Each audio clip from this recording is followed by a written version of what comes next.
São Paulo, 19 de janeiro de 1985, Treinesp.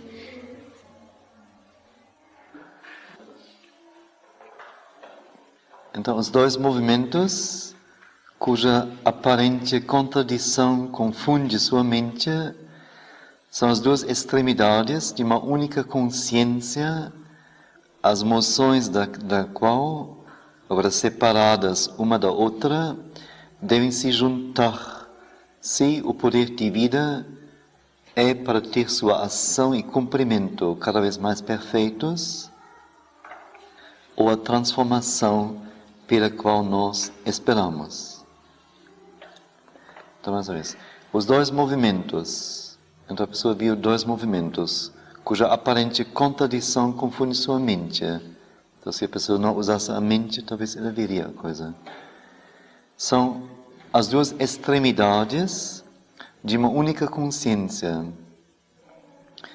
Então, não tem nem, no fundo, dois movimentos, nem tem uma contradição, porque é uma única consciência da qual a pessoa então vê as duas extremidades diferentes, distintas.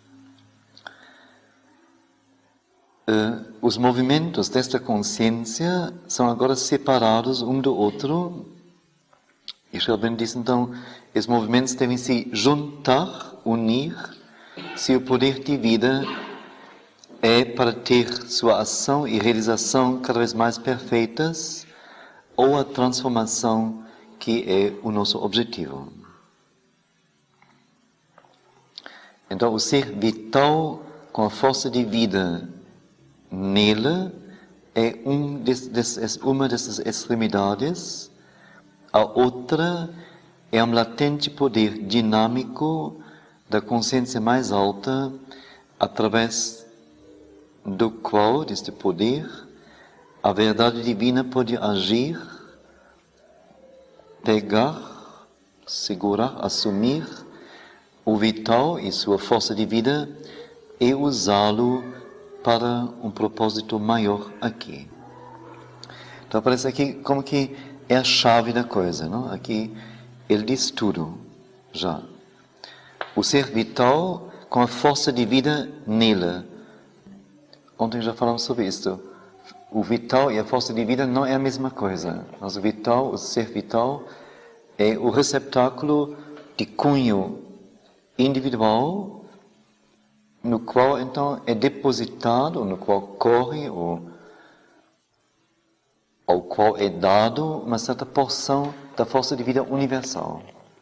Que então, segundo a formulação individual do ser vital, adquire uma maneira individual de agir, de se comportar, esta energia de vida, mas que em sua natureza real é universal.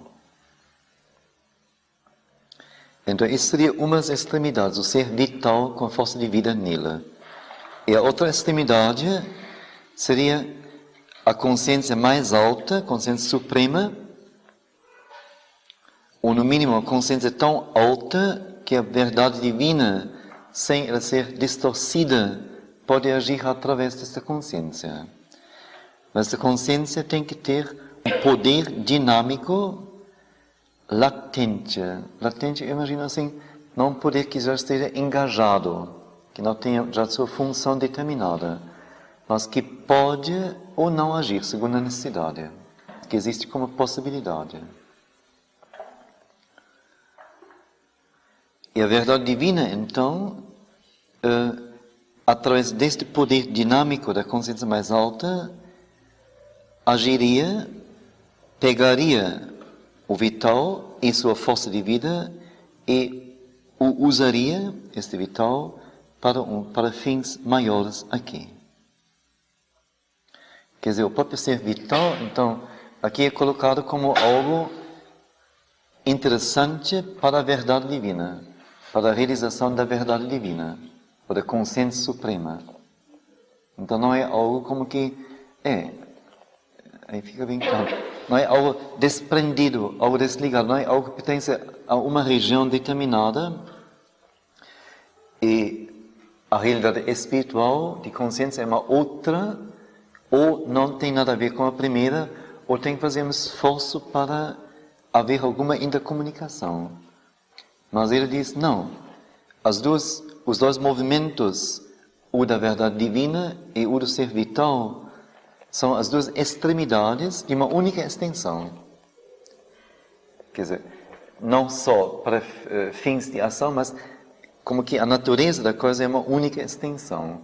De um lado, esta coisa primitiva, natural, animalesca, etc., etc., e do outro lado, a luz divina, a luz da verdade divina.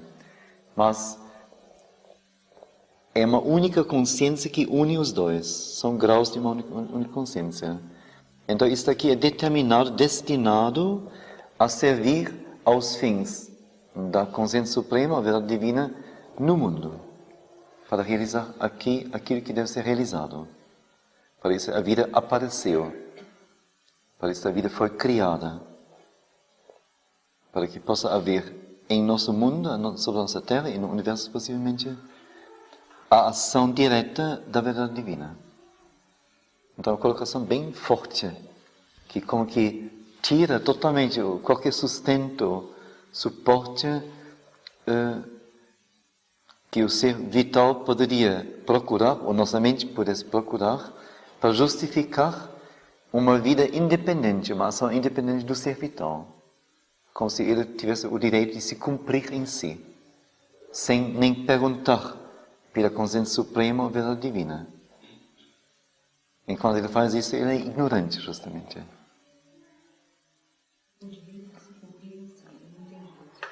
Eu digo, se ele... como é a vida da maioria das pessoas? A maioria das pessoas vive para viver, e para aproveitar a vida, e para fruir a vida, e para ter todas as sensações possíveis, e todos os prazeres possíveis, etc. Quer dizer, eles ignoram que isto é apenas uma faixa da realidade total, e que a faixa como que oposta dela, mas dentro da mesma extensão, é a consciência suprema, a verdade suprema, e que o ser vital tem que ser compreendido como interligado a esta verdade, e como aquilo que deveria servir em primeiro plano, como função original, à verdade divina, e não ter uma vida independente, autônoma, uma realização sua apenas. Eu ontem não tinha percebido isso assim tão claramente, eu digo francamente.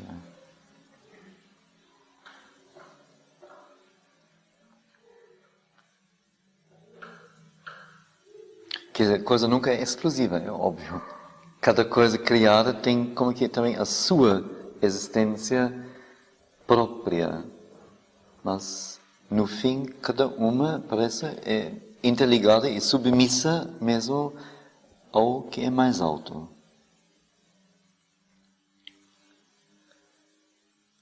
A força de vida no vital é o instrumento indispensável para toda a ação do poder divino no mundo material e na natureza física.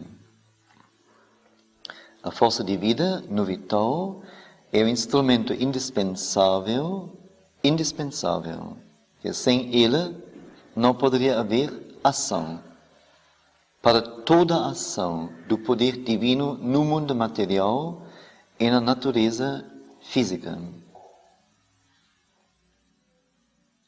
Que deve ser o tipo de energia, de um lado plástico, o tipo, a plástica, energia,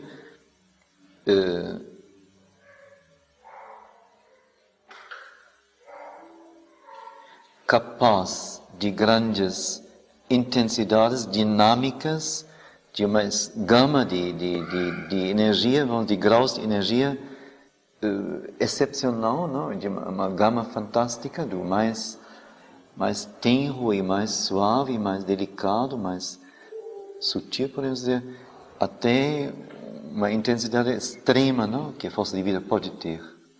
E certamente o mais importante é que ela se interliga com a matéria.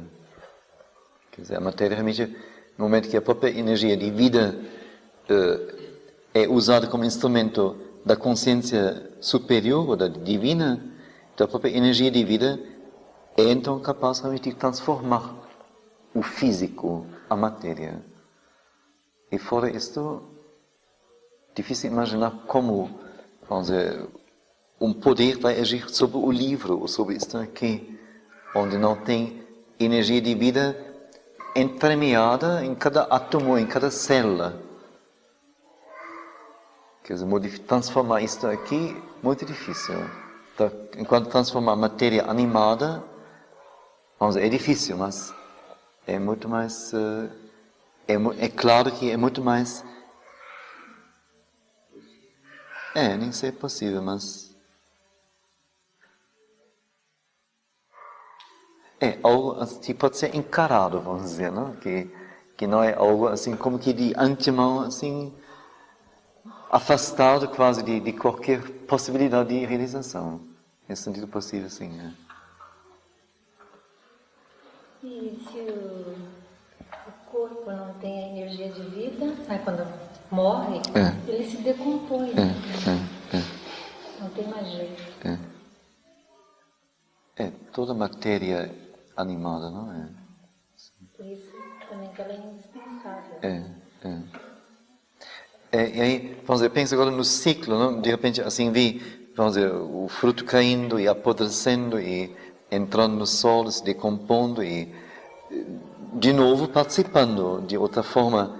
Então, vi o ciclo e vi, de repente, como a própria energia de vida na planta, no animal, nos insetos, etc., é presa a este ciclo. Quer dizer, é um ciclo como que automático, onde o próprio nascer, crescer, florescer, definhar e se decompor, no fim, é como que quase um valor igual. Quer dizer, é um ciclo completo que se renova até então eternamente, sempre de novo. E como de repente, a partir de nossa consciência, nossa busca, nossa vontade, nossa visão de vida, nossa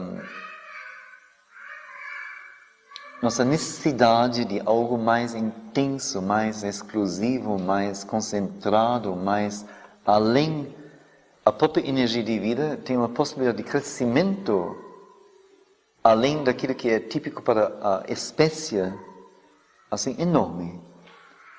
Quer dizer, a partir de nós realmente pode-se começar um trabalho de transformação do próprio físico, da matéria física. Porque a energia de vida em nós obedece, ela pode ser trabalhada, ela pode ser aumentada, como ele vai dizer depois, ela pode ser levada a intensidades totalmente incomuns. E em nós a energia de vida pode se abrir conscientemente à energia de vida universal, cósmica. Nós podemos nos tornar receptáculo disto. E a partir de então trabalhar sobre a própria matéria, nossa parte material. Enquanto no animal está tudo tipificado, tudo preso à espécie. Essa espécie tem tal tipo de energia e realiza em tal época, para tal oportunidade, tal função, tal tipo, tal crescimento de energia, depois a energia se esvai, etc. Fica tudo totalmente preso. Aí não pode haver nenhuma alteração. Enquanto em cada um de nós, a partir do fato de sermos indivíduos, se o próprio indivíduo se interessar e sentir necessidade e começar a trabalhar com sua energia, no sentido de dominá-la, conhecê-la, manuseá-la, aumentá-la, levá-la a graus sutilíssimos, etc. De repente a própria energia em nós ganha uma vida e ganha um jogo que não tem em nenhum outro ser, em nenhum outro. E a partir daí, então, esta colocação, como nós, então, podemos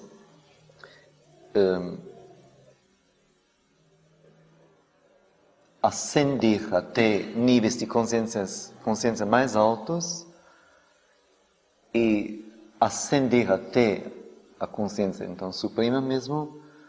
Então, nós somos realmente os perfeitos mensageiros ou instrumentos para, através desta força vital, dessa força de vida, pudesse ser feito um trabalho sobre a vida na Terra, a vida agora total, em sua totalidade.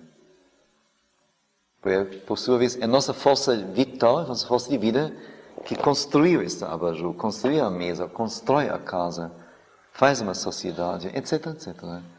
Quer dizer, a vida, a partir de nós, não é mais uma batata que brota e apodrece depois. Mas a partir de nós, a vida pode tomar 1000 formas. E as 1000 formas que ela pode tomar não são ainda esgotadas.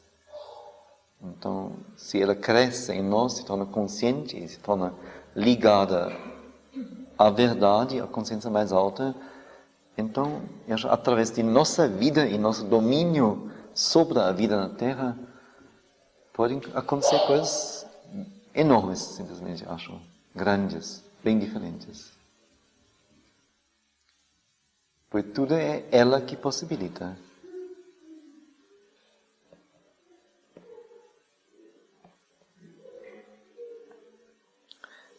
Então, diz ele, é por isso somente quando este vital é transformado, é feito, tornado um instrumento puro e forte da Shakti divina, que é da força de criação do divino, que pode haver uma vida divina.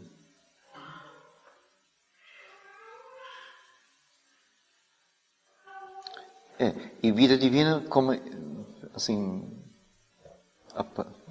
a partir de Shelvin, ou com ele, ou através dele, percebo, não seria só a vida, vamos dizer, individual de alguém que fica agora santo, ou semidivino, ou ele pessoalmente. Mas a vida divina seria realmente toda a vida sobre a terra transformada. E divino seria sinônimo por cada coisa chegar a uma perfeição, plenitude, intensidade, luz, conexão com níveis de consciência mais altos, etc., que até então não houve. Quer dizer, uma maior proximidade, maior infusão da vida terrestre com aquilo que é, por nós, considerado como divino. Então não seria só uma coisa individual, uma transformação de um corpo ou de um ser, mas seria uma coisa muito mais geral e global, que no fim deveria ser alcançado.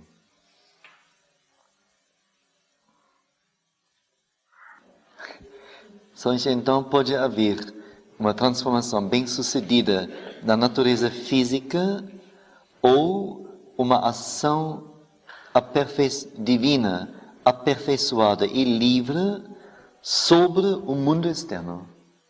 Exatamente. A questão não seria o próprio indivíduo, o instrumento. Ele certamente vai ser agraciado também, se fizer o trabalho. Mas ele é só instrumento para uma outra coisa. Ele não é o próprio campo da ação. Mas ele agirá sobre a vida, sobre o mundo externo, como ele diz aqui.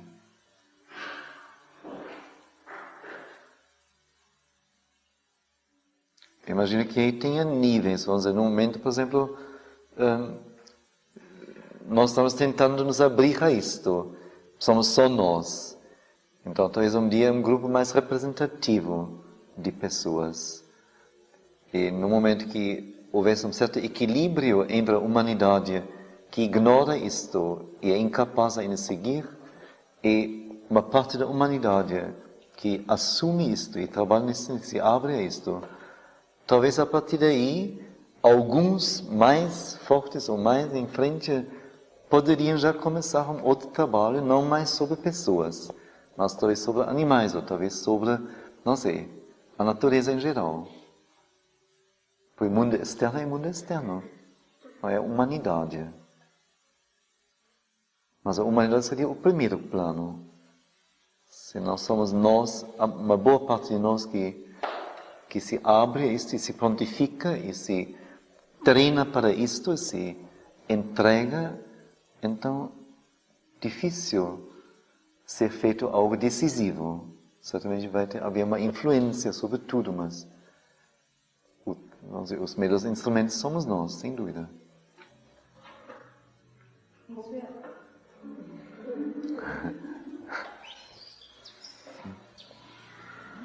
Isso é além disso que você está colocando, a respeito de se trabalhar, por exemplo, no reino vegetal, além do que algumas pessoas, alguns grupos propõem de se trabalhar, de se harmonizar. Obter as coisas de uma outra forma, É uma outra coisa, Porque o que eles querem seria mais quase o sentido parece, no melhor dos casos, em parte uma volta à natureza, harmonizar-se com ela, no fundo no nível vital mesmo. Quer dizer, deixando como que as complicações da mente, do intelecto, atrás, cansado disto, e uma volta à natureza, uma vida mais simples. O que é um retrocesso, isso não é um progresso. Por isso a humanidade já viveu em estágios anteriores, de agricultura, etc, etc. Ou, no melhor dos casos, então, alguma interação e harmonização com a natureza e o cosmos, como os chineses, antigos chineses, idearam e tentaram viver. Quer dizer, onde como que toda a cultura humana, toda a capacidade humana foi percebida como vinda da própria natureza, tendo nela os modelos, mas sendo ao mesmo tempo uma coisa diferente, elevada, mas uma mais íntima interligação, e ao mesmo tempo aproveitando perfeitamente tanto a mentalidade quanto a espiritualidade do homem para aprofundar esse relacionamento, esta harmonia, e como que conscientemente assumir isto e viver isto. A China antiga, assim, tinha muito esta aspiração, muito esta vivência mesmo. Mas o fim era, vamos dizer, um equilíbrio, uma harmonização, mas não um progresso, não uma progressiva transformação. É uma outra coisa. Essa transformação não pode ser retroceder para trás, tem que ir para frente. Mas então, da questão da harmonia, eu estava falando da Sim. Sim. Sim. Eu me lembro como se uma leitura que faz a questão da boa vontade para com tudo, Sim. que é de uma outra ordem. Sim. Você até citou uma cadeira, tinha uma cadeira perto, de um posicionamento de eu ter boa vontade para com as coisas e o relacionamento que Sei. Como que despertando nelas uma sensibilidade, uma consciência quase, não? Que respondesse à nossa, mas isso é mais sentido de harmonização. Isso poderia preparar uma ação posterior. Ou prepararia mesmo. Mas não seria já a própria ação, não é?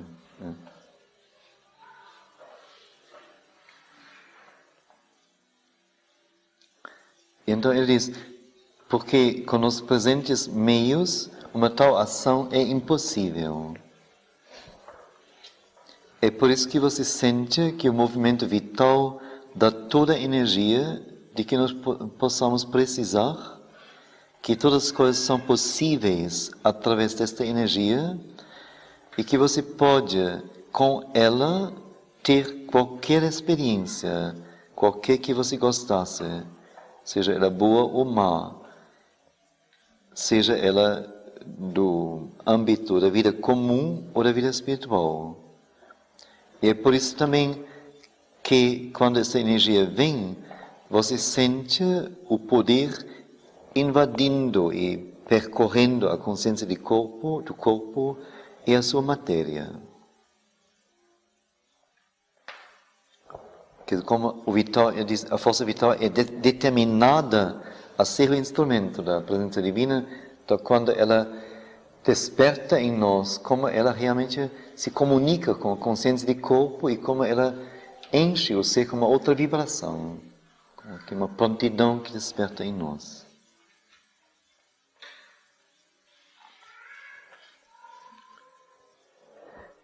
Mas sempre deve ser lembrado que o ser vital e a força de vida no homem são separados da luz divina.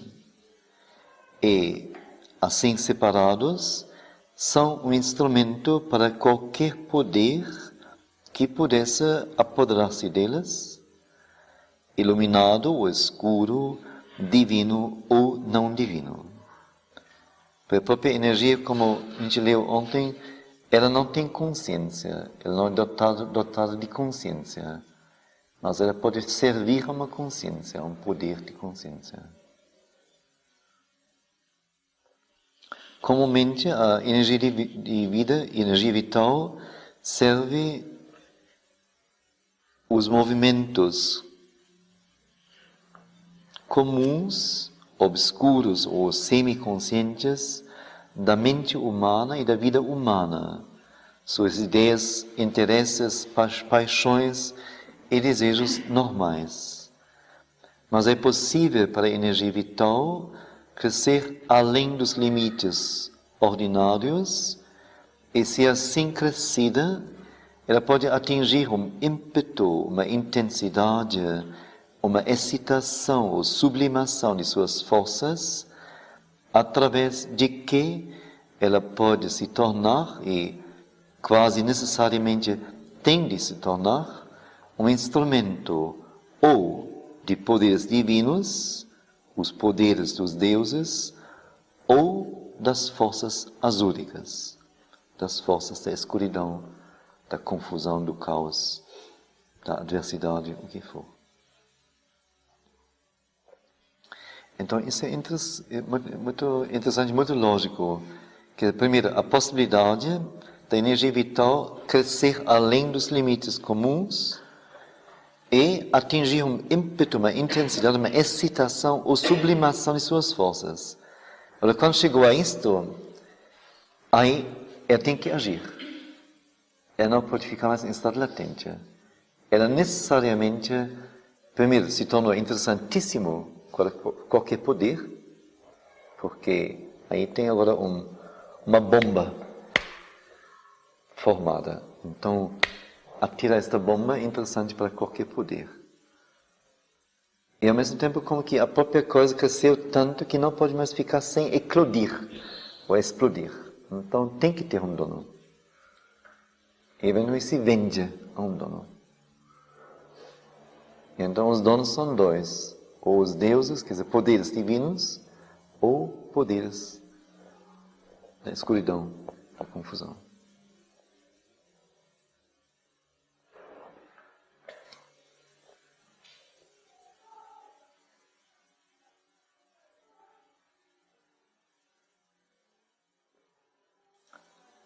Ou diz ele, se não houver um controle central, firme, na natureza, a sua ação pode ser uma confusa mistura desses opostos.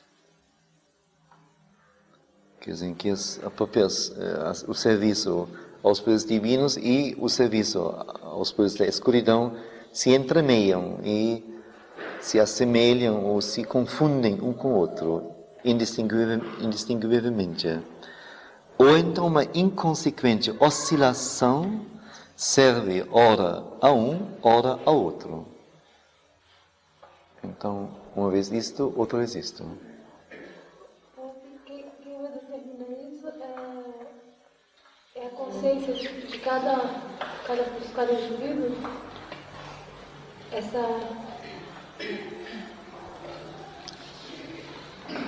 Vamos dizer, o que vai determinar isso é o grau de consciência de cada indivíduo, não é?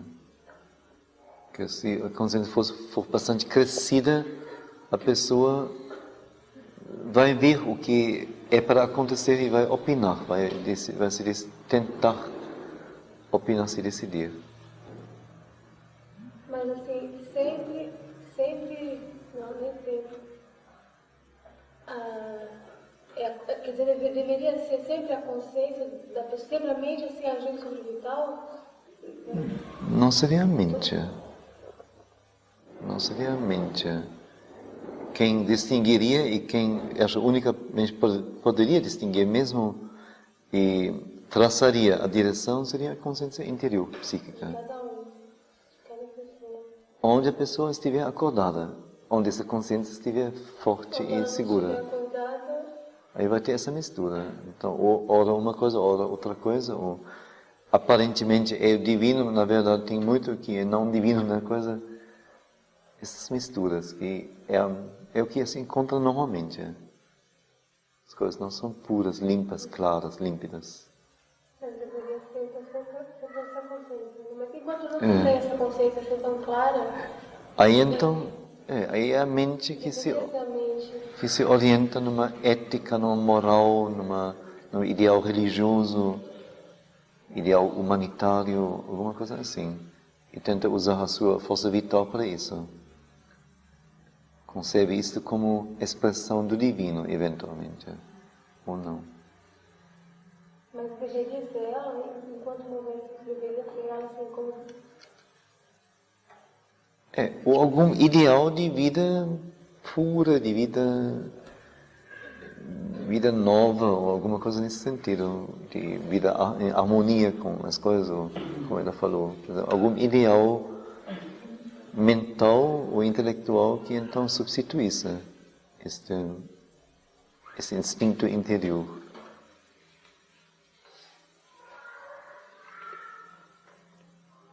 Então, na pessoa onde houver essa consciência interior viva e presente, não que ela não tente formular para si o que ela está escolhendo ou fazendo, mas ela não partiria daqui.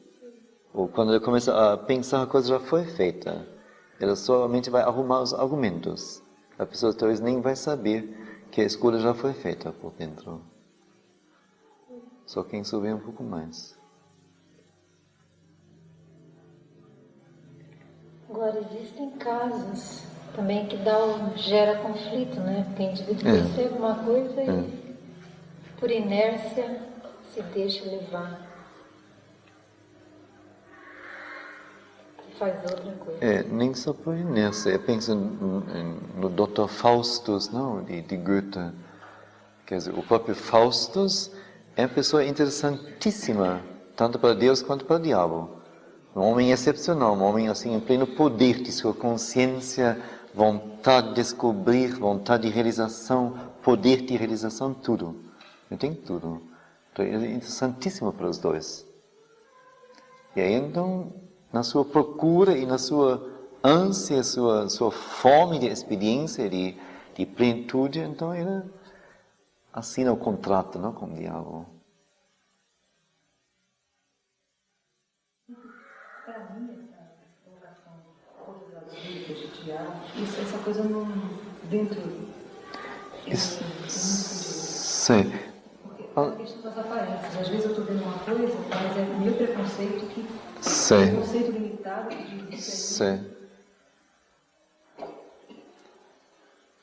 Então, como ele escreveu essas cartas, primeiro na Índia, e depois escreveu essas cartas assim, em primeiro plano, para indianos, que é a maior parte das pessoas da Ashram.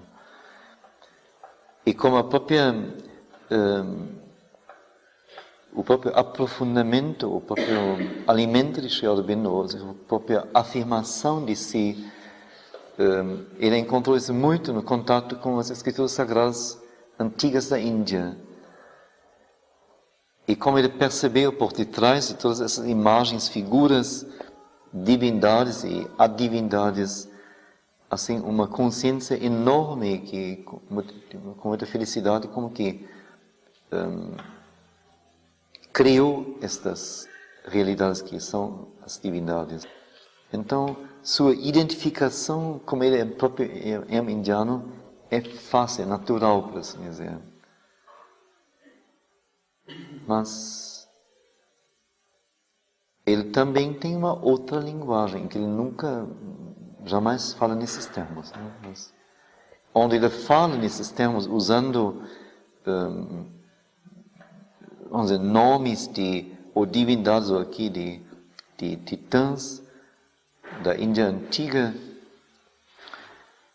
Então, é para ele como que a mais feliz expressão para dizer algo que talvez do resto só teria um valor psicológico ou que não poderia ser bem entendido, talvez. E assim que mantém até um certo poder de palavra até. Força azúrica,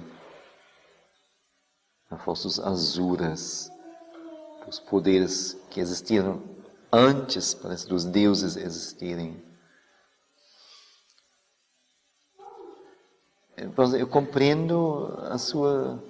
Eu mesmo também tive esta ressalva inicialmente. A minha mente é também totalmente europeia, a sua educação. Mas se ele diz os poderes dos deuses, então tem que colocar uma contraparte. Deus-diabo, não? Como dizemos aqui. É dentro do jogo, ou do jargão do jogo, no sentido antigo, são os dois oponentes, os dois opostos. E lá então as divindades, os deuses e os asuras. Acho que... A propósito, tu saberias me dizer se existe, se corresponde a essa força de vida que Sri Aurobindo fala, o que os yogis clássicos chamariam de prana? Tem alguma referência a respeito? Energia, que energia? A energia de vida. É sim, é. Não sei se abrange mais algum aspecto, mas em princípio é o prana. Assim. Na literatura assim, mais clássica, está tão envolto em simbolismo, tão difícil de entender. Sim. Talvez então em Sri Aurobindo sobre Sim. o tal compreendesse melhor. Ou sim, certamente.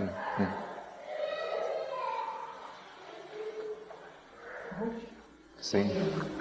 Eu entendi o que você colocou, mas não me respondeu. Sim. Eu queria colocar uma outra coisa que me veio agora, que talvez responda.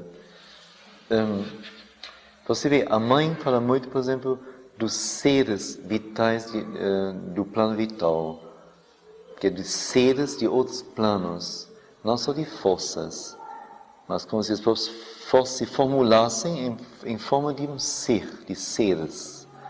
E esses seres, então, podem se apossar da pessoa humana e possuí-la, agir através dela. Então, nesse sentido, vamos dizer, a própria personificação ou corporificação de uma força em uma figura, em um ser, isso também é um aspecto. E talvez nós sejamos bastante treinados para vermos a realidade disto. Para nós tudo é força, então energia, mas é muito abstrato, afinal. Que tem algo nisso também, quer dizer, como que a personificação das forças, não só como símbolo, mas como realidade.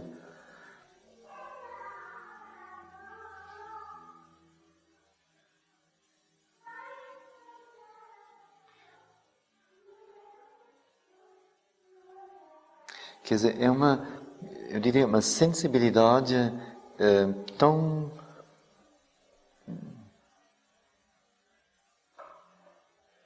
precisa, ou com tanta capacidade e necessidade de precisão, que os indianos não podiam ficar numa mera, como que matemática, subdivisão em graus da energia divina, ou da energia ou dos planos de consciência. Mas para eles, vamos dizer, como eu digo, com esta capacidade e necessidade de precisão mesmo, e capacidade para ela, então, como que construir um ser, um Deus, que exatamente insere em si, como que num corpo vivo e numa vida e numa face, um certo tipo de qualidade, um certo nível de consciência, um certo tipo de energia. E as ações desse Deus seriam correspondentes, então. E no momento que ela age, deve ter, então, a sua contraparte ou seu companheiro, ou sua esposa, e tudo isso aconteceu, então. Que é todo um relacionamento que não seria uma simplificação, mas no fundo, uma precisação. Não. O processo de tornar mais preciso. O resultado do processo. Então, tanto faz. Uma coisa mais precisa, não é? Que não só ficar numa ideia abstrata de energia, mas ver. Eu me lembro, vamos dizer, como Sri Aurobindo, era como uma experiência capital da vida dele, houve a sua identificação com Krishna. Não com a energia de sobremente ou coisas desse tipo, mas com Krishna. Então, para ele, imagino eu, Krishna não seria uma divindade a ser venerada e colocada flores ou incenso, ou coisas do tipo. Mas deve representar assim, mas assim como que cada o que é isso aqui? Isso. Cada cabelinho, cada unha, cada coisinha neste corpo e nesta figura seria significativo e seria precisamente expressão de uma determinada, vamos dizer, plasticidade desta consciência, esse grau de consciência, que sem isto ficaria um chato nível, uma chata coisa. Mas um poder que se formula em forma de um corpo, de um ser, de uma divindade, o que for. Não sei, para mim, o momento ficou assim muito preciso. E me parece muito mais preciso como do que falar de um nível de consciência, que afinal fica assim, a gente não vê nada. E não tem nada com isso, é só uma ideia mesmo. Então, nesse sentido, também para baixo. Eu diria, não só para cima, mas também para baixo. Então, a formulação de figuras, não são figuras, de realidades personificadas, que então, com precisão e com caracteres e naturezas bem definidas, representam tipos de forças de baixo ou de cima. Então, deve ser alguma coisa nesse sentido. Dentro da concepção de essas qualidades seriam as mesmas que nós ocidentais temos de bem e mal? Não, nós somos muito primitivos. Nós somos, é aí que está a minha pergunta.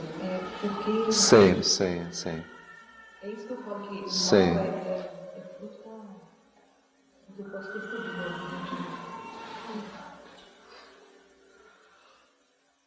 Porque para mim é muito simbólico, e eu não atinjo o que é que nós somos, sabe assim? Eu só sei assim, depois de estabelecido.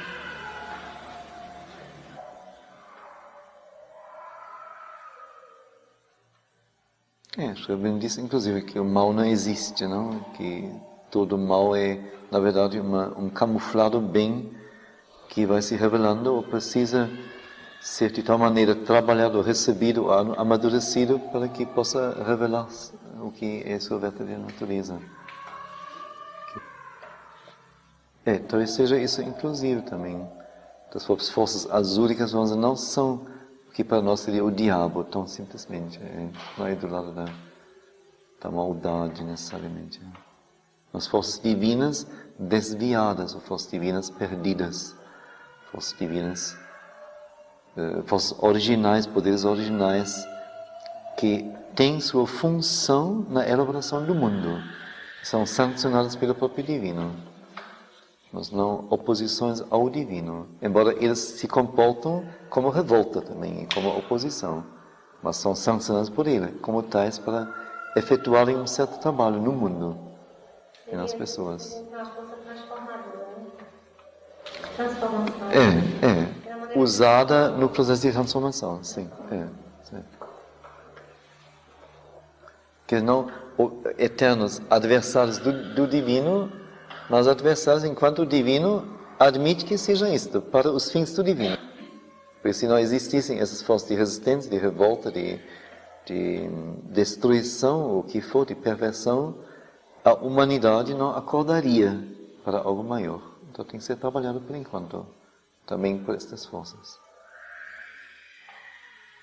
E parece que no momento que esse trabalho tiver sido feito, a mãe disse muitas vezes, elas não terão mais necessidade de existirem.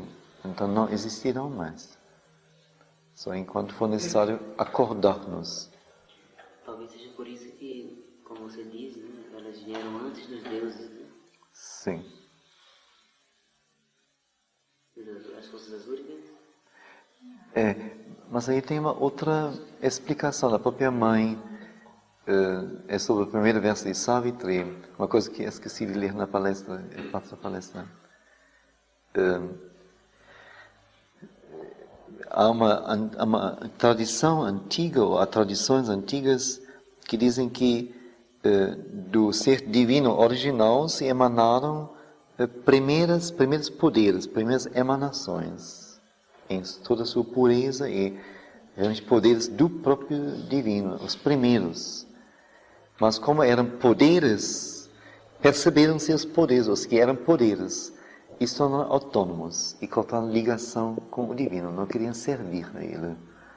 E nessa mesma medida, então, se perderam, porque não tinha mais a luz divina para guiá-los. Aí então, o divino fez uma segunda emanação, os deuses, agora realmente os servos dele, e irremediavelmente presos a ele, ou a origem, para como que equilibrar e reconduzir os poderes perdidos.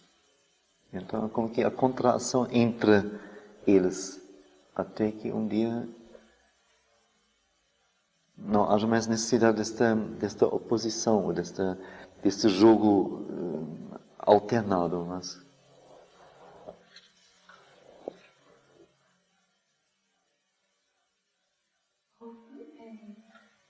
você falou assim no plano físico, o plano vital como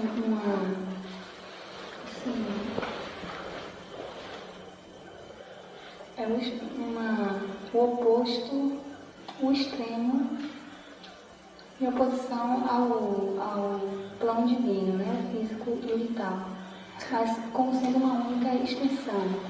Não ao plano divino, ao plano da consciência divina ou da verdade divina. Sim. Mas isso compõe uma única extensão, Isso, são apenas polos opostos.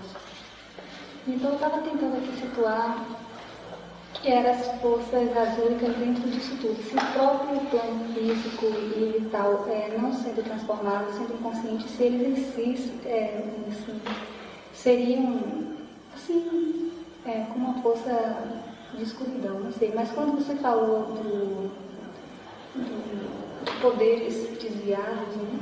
Então eu fiquei pensando se existiria uma outra extensão, né? Que não seria essa.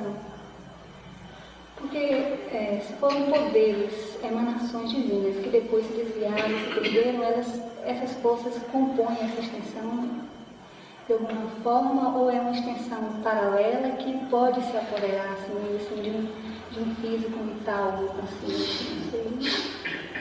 Conseguir, onde é que... Não sei, eu não posso conceber como uma extensão.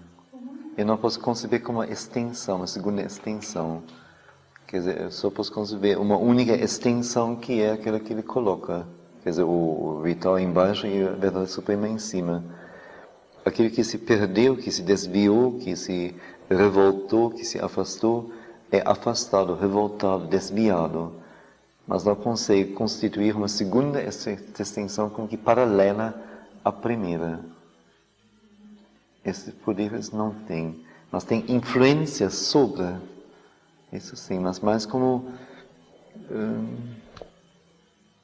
eles têm a sua região, mas é uma região então como que exclusiva deles, mas não uma região que se construiu em direção, vamos dizer, ao alto e tem lá o seu contrapolo, mas uma região que agora existe por si só, que teme a luz, que teme a verdade, que teme o encontro com isto, e depois procura atrapalhar e destruir e enganar onde só possa.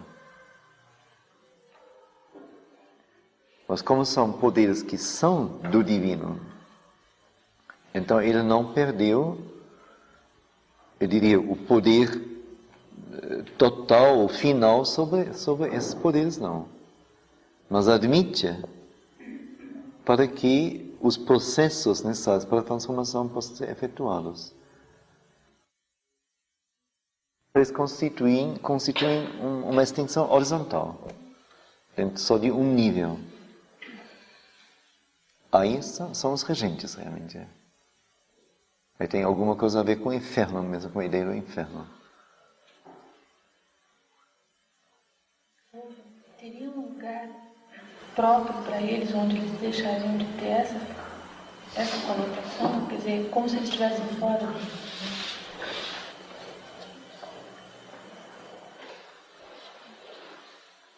Não sei. Ou eles simplesmente vão perder a finalidade com...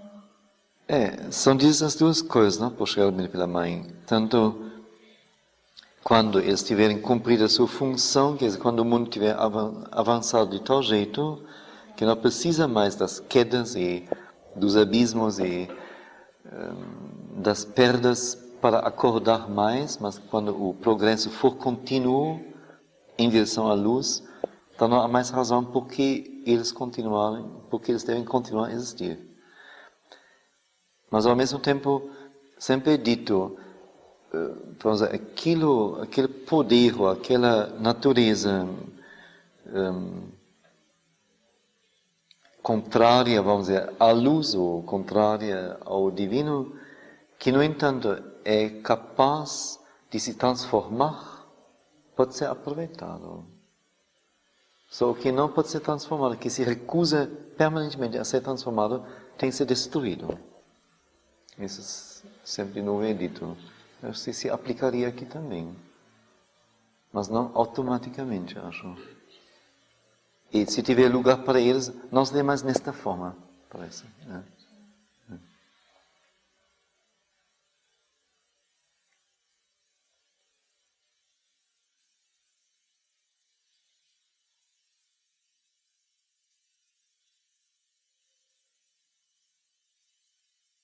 Não, se nós pensamos na história de ontem do dançarino do saltimbanco,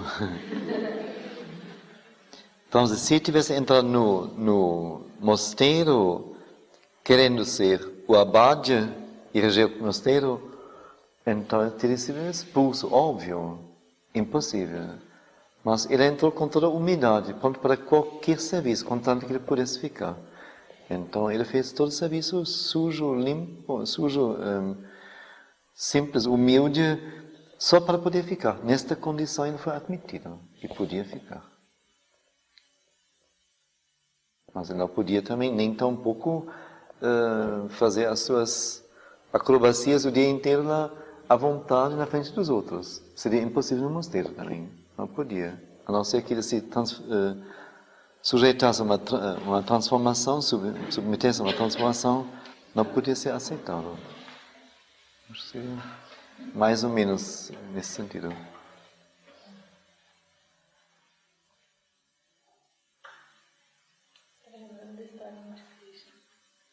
Sim, eu pensei isso.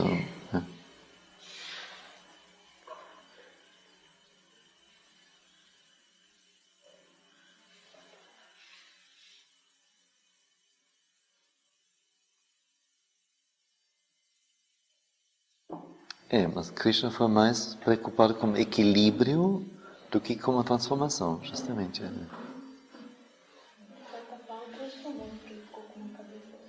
Não, ele só limpou e...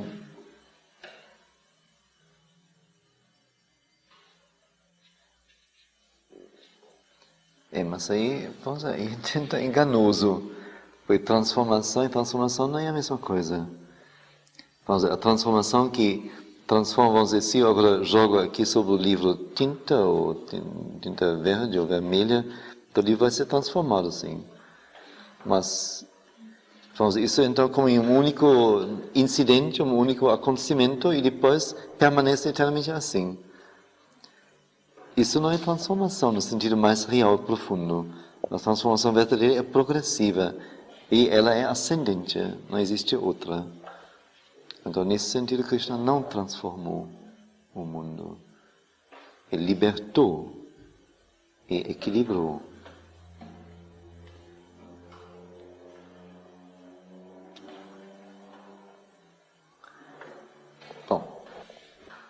Então, de todo jeito está aqui escrito os poderes dos deuses ou as forças azúricas. Ou então, se não houver nenhum controle central firme na natureza, a ação da energia vital crescida, acumulada, densa, densificada, pode ser uma mistura confusa desses opostos, ou então uma inconsequente oscilação servindo ora um, ora outro. Então, diz ele, não é bastante, não é suficiente ter uma grande energia vital agindo em você. Ela deve ser colocada em contato com a consciência mais alta. Ela tem que ser rendida, entregue ao controle verdadeiro. E vimos ontem que o controle verdadeiro seria o controle psíquico só. Aí volto então à minha colocação na consciência psíquica.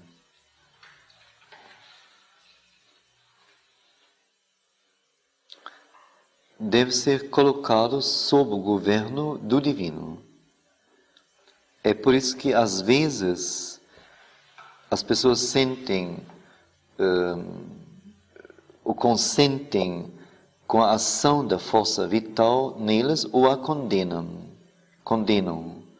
porque ela tem uma luz insuficiente, um controle insuficiente, e ela é casada ao movimento não divino ignorante, que é o movimento da natureza universal. É por isso também que há a necessidade de abrir-se à inspiração e ao poder de uma força mais alta. A energia vital por si mesma não conduz a lugar algum, ela corre em círculos confusos, muitas vezes dolorosos e ruinosos, ela até se lança no precipício, porque ela não tem nenhuma guiança certa. Ela tem que ser conectada com o poder dinâmico, volta outra vez, com o poder dinâmico da consciência mais alta e com a força divina agindo através dela para um fim grande e luminoso.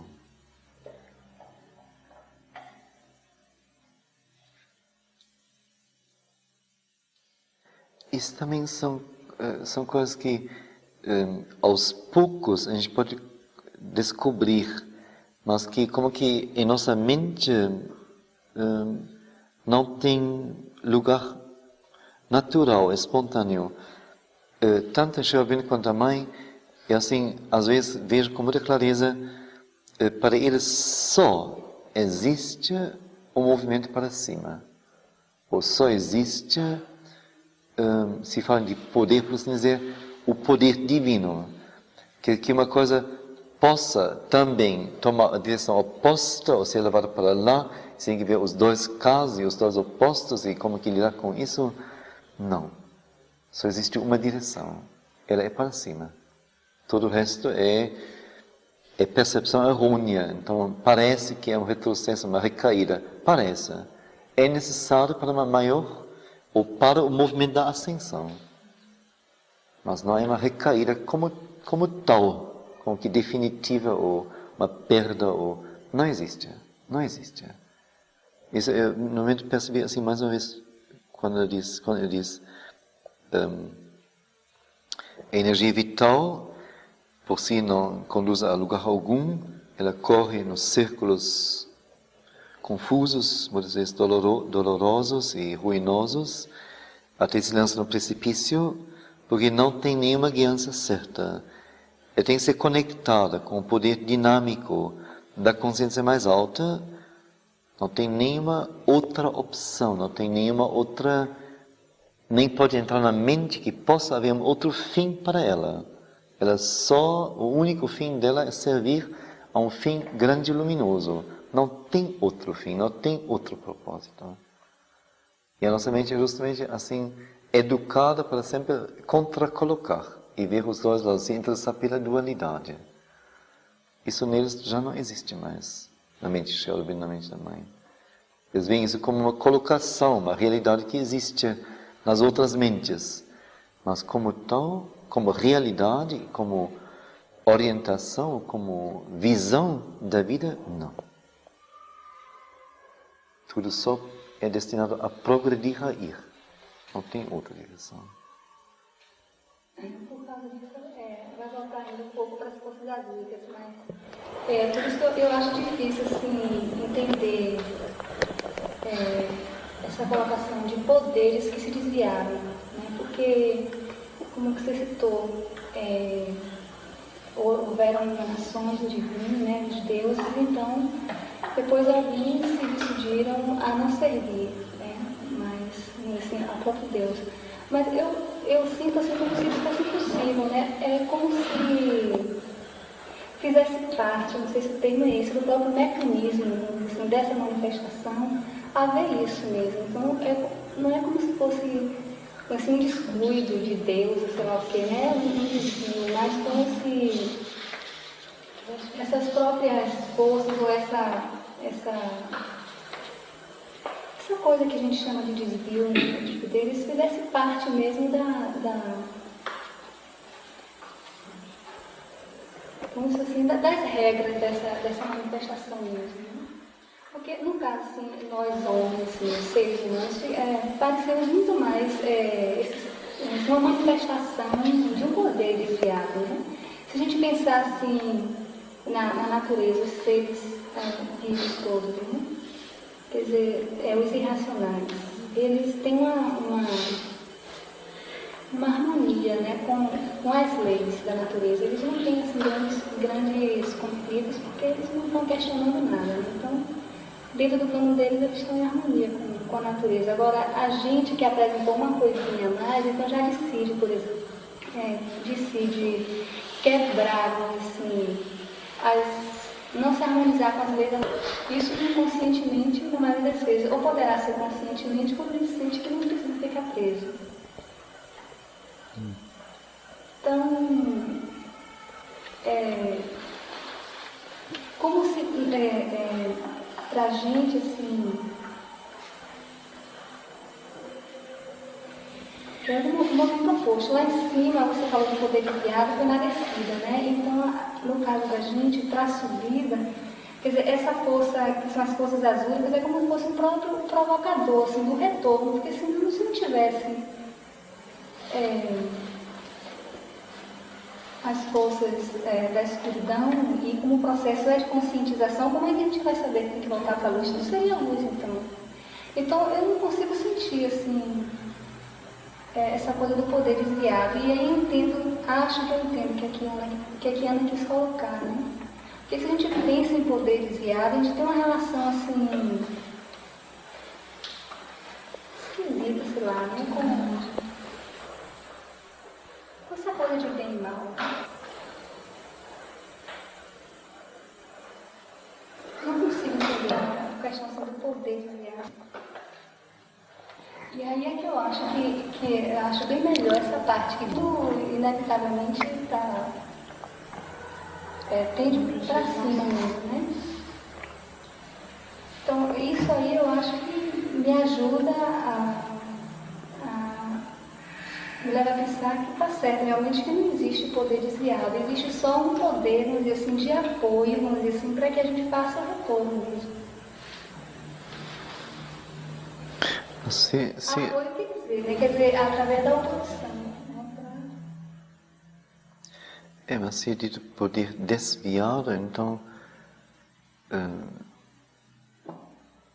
é dito com isso que é um poder divino, que não é um poder de natureza estranha ao divino, não é um poder de natureza oposta, é um poder divino desviado.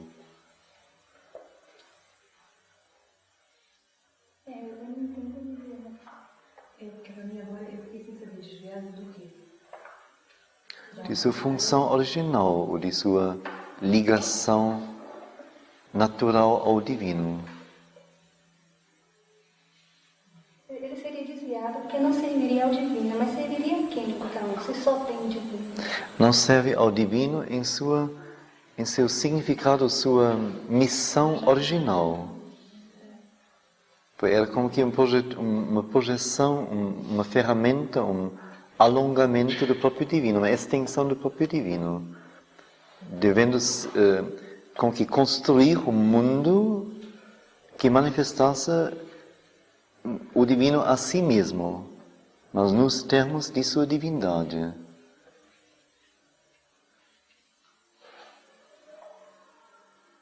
Onde não haveria sombra ou sofrimento e não haveria escuro e falsidade, não poderia haver neste mundo. Se eles tivessem ficado fiéis ao próprio divino, à sua própria emanação, à sua origem de emanação. Ela diz, inclusive, fala, são 4 poderes, luz, eu acho que está na escuridão, poder que se torna falsidade, não sei. Quer dizer, como que cada um se torna o oposto da sua qualidade original, inteiramente construtiva, inteiramente luminosa.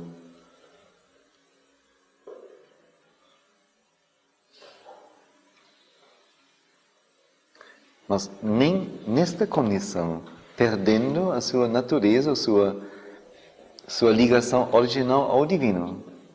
Porque justamente não são poderes que desta maneira cortaram definitivamente os laços e são agora poderes independentes, autônomos, que podem agir como quisessem.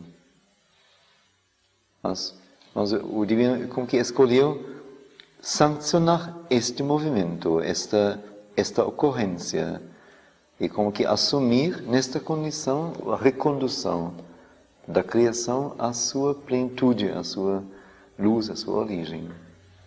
Que é sancionando o que aconteceu, não querendo esconder, não querendo camuflar, não querendo sanar artificialmente. Mas achando que não precisava temer nada. Esse desvio de poderes, então, é anterior à própria manifestação? É, como que falsificou a própria manifestação. Falsificou, monopolizou, egoistificou, escureceu. Essa manifestação física do mundo, dos universos, tudo, elas são uma expressão... Não, enquanto é natureza, não. Enquanto é natureza, não. Enquanto a natureza, não. Nós podemos dizer também que as forças azúricas, o inferno, tudo isto, é algo que pertence ao plano psíquico, exclusivamente. É uma realidade do psíquico, da alma. Schrödinger fala isso mais nos pensamentos e aforismos. Diz que o inferno é uma realidade para a alma. Quer dizer, algo que... é como que o contrapolo aqui, o poder divino que desce no mundo em forma do espírito individual ou da alma individual, tem que experimentar e assumir. Se não passa pelo inferno, se não passa pelas baixezas de tudo que existe, ela nunca poderá plenamente voltar à sua origem, ou ser plena em si. Ela sempre ficaria como que artificialmente protegida contra o que existe. Como que tendo que descer até a praticamente oposição, até a extremidade oposta à extremidade aparentemente não divina em relação à verdade, à luz.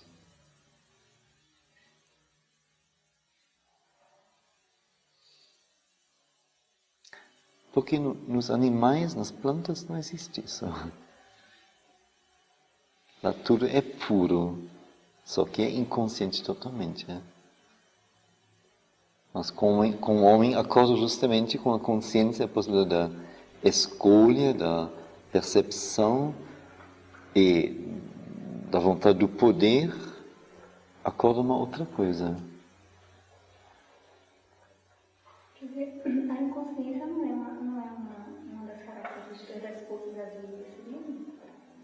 têm poder também.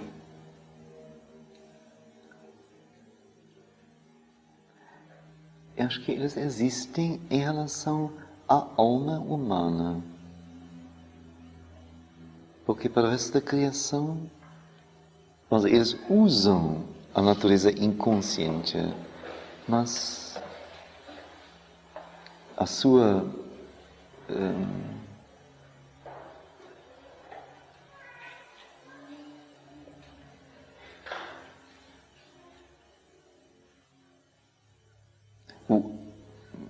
o alvo de seu movimento,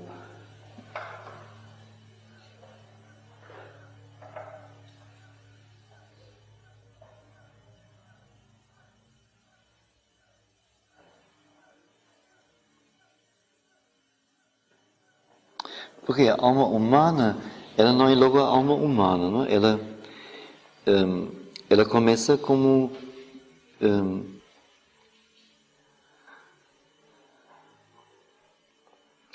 partícula de consciência na matéria inanimada. Quer dizer, é o holocausto do divino, da própria consciência divina se enfiar na própria matéria. E de lá até chegar à alma humana, ela cresce, o que Teilhard de Chardin chama o psíquico, ou a consciência.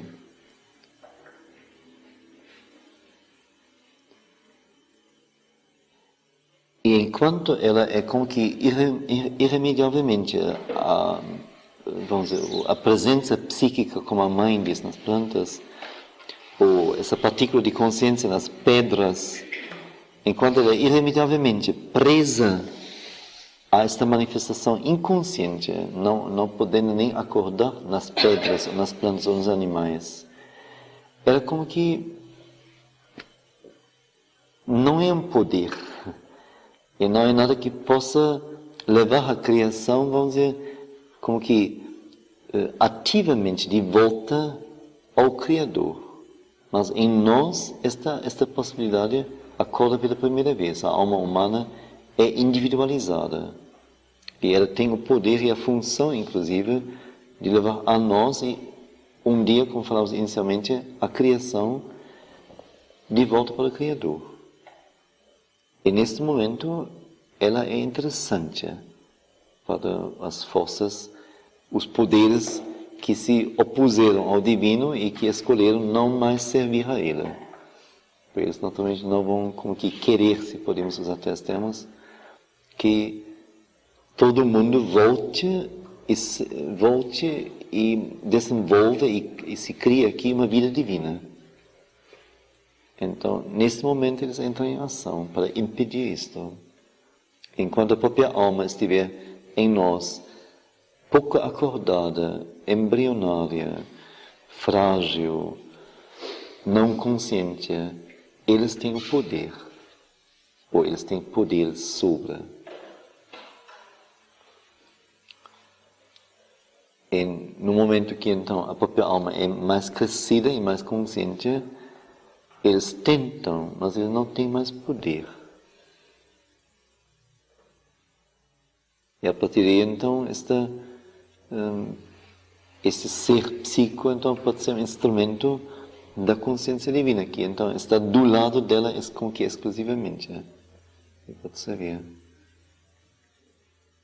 Mas como se a própria alma tivesse que, como nosso nascimento, não? Se nós tivéssemos consciência, nos víssemos dentro do útero e dentro da bolsa e compreendêssemos todo o ato do parto e depois a vivência com o bebê, se nós assim pudéssemos acompanhar isso conscientemente, seria um horror, seria passar pelos horrores, pelo horror da vida afastada da luz, da vida afastada da independência, da liberdade, mas ser primeiro um pedaço de carne viva, de plasma, aquilo que nós, em termos de consciência, podemos ser, é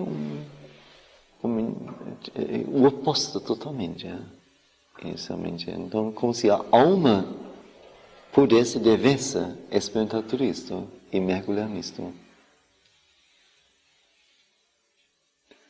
para assim se capacitar ao mesmo tempo de um dia poder abarcar todas as existências em si e ser o intermediário perfeito, que pode descer até o fundo da escada, até o grau zero, porque morou nos infernos, morou no plasma, morou na própria matéria.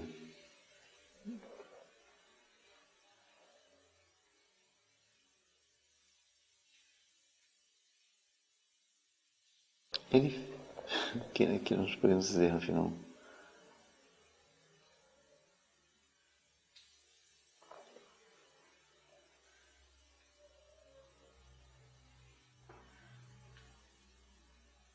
Que é sobre a própria origem do mundo, como eles falam bem pouco, não é? Como se realmente fosse algo onde nem se deveria colocar alguma coisa que pudesse incitar uma ideia mental e uma discussão mental sobre isto, porque impossível, não foi uma mente que inventou isto, então a mente não pode compreender isto, não pode. Como é que a gente sabe que o plano de Deus foi um e de repente deu outra coisa?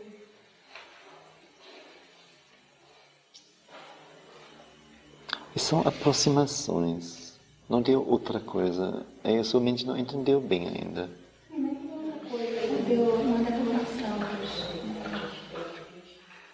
Mas justamente você quer como que dividir e discernir e distinguir e colocar cada um num prato, num canto. Não é. Por isso eu digo mais uma vez, foi assim bem consciente. Ou para mim se eu digo desviado, um poder divino desviado, então para mim a ciência não está em desviado, é um poder divino, da natureza do divino. E assim, sob o poder total do divino, é o poder dele. Se ele admite esta forma particular de ser desviado, escuro, em aparência adverso, então é como que uma máscara que foi vestida, que foi colocada. E que no momento que não precisa mais de máscaras entre nós e para nós, não tem mais razão de existir nesta forma.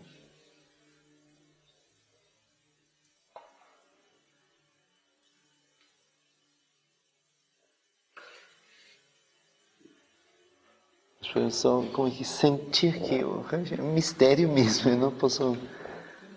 Não tem outra explicação, eu acho. Eu acho que o ponto importante para a gente é o processo. Que existe, que é uma realidade, sim. Você ficar fazendo perguntas, mais perguntas.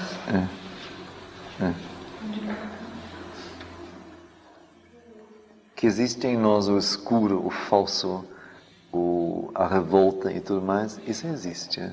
Aí está isso é como que aquela coisa que a gente pode avistar e definir, sim. E sabe perfeitamente que isso tem que ser transformado, justamente.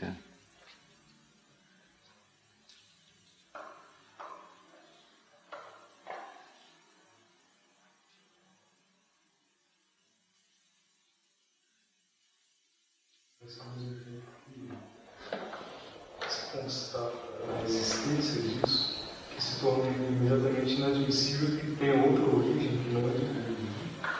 Ou você teria que admitir que alguma coisa teve outra origem que não é origem divina. Sim. E essa questão do si fica imediatamente implícita na própria existência. Exato, sim. Ora, realmente, como ocorreu, como é que o nosso rabanete pode perceber isso? É possível.